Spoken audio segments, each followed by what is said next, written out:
Okay, here we are still at Salt Lake FanX, and we've got another booth of local fantasy authors. These are some successful indie authors, and they've got a nice booth here, and I'm going to pan around a bit, and I'm going to zoom in, and you guys introduce yourself and tell us about the grind of being an indie publisher, indie author, and kind of what my students need to know.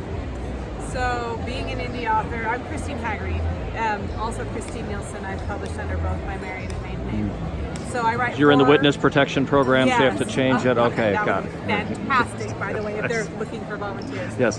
But yeah, I've been both with a small press and an indie publisher, and now I've created my own publishing company, which is what a lot of indie authors do. And what's the name of it? Pocket Pimp Publishing. Okay.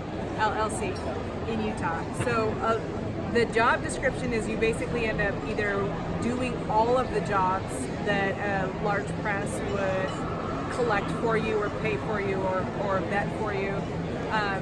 You either have to do them yourself or you have to find the funds to pay a professional to do those, which I highly recommend for the things that you're not really good at.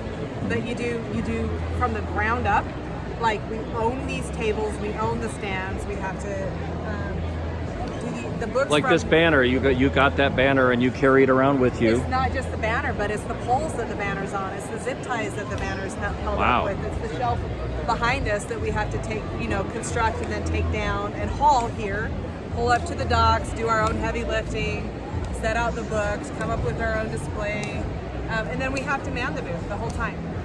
So we're not here necessarily for fun. It's a job, and today's a 10-hour day. And that's why it's good to have more than one person at the booth, because then you can go to the bathroom and stuff like that. Which is why we do it as a collective. Real pragmatic advice for publishing students. Yes. And Jen. I'm Jen Grayson, and I think to add to what Christine has said, the other thing is we've really had to learn and evolve with every show that we've done. Our first year, we had huge, beautiful, amazing bookcases that weighed like 100 pounds apiece.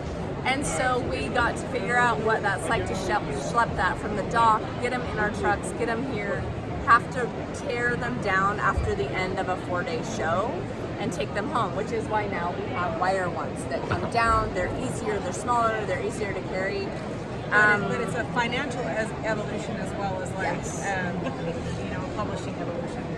And evaluating the way that people are interacting with the booth. Do they like a more open setup? Do they like a more closed setup?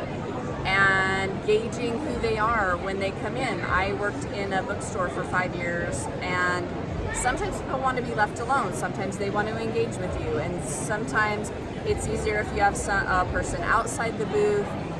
Sign up lists, follow up. The work doesn't end here, and so we want to get them on our newsletters, we want to get them in our automation. So we have to have all of those things set up before we even get here so that we're capturing every person that we're talking to while we're here. So indie publishing is fantastic because you get to have all the control, and you also get to have all the control. So you're doing all the things. And that's what my students want to do because they're ambitious. There's 9 of them and they're great. So thank you both. I'm glad that you're having a good show, and it's a great setup, and you are right next to the concession stands, the pizza. Yes. So, all right. Thanks, guys. Thanks. All right, thank you.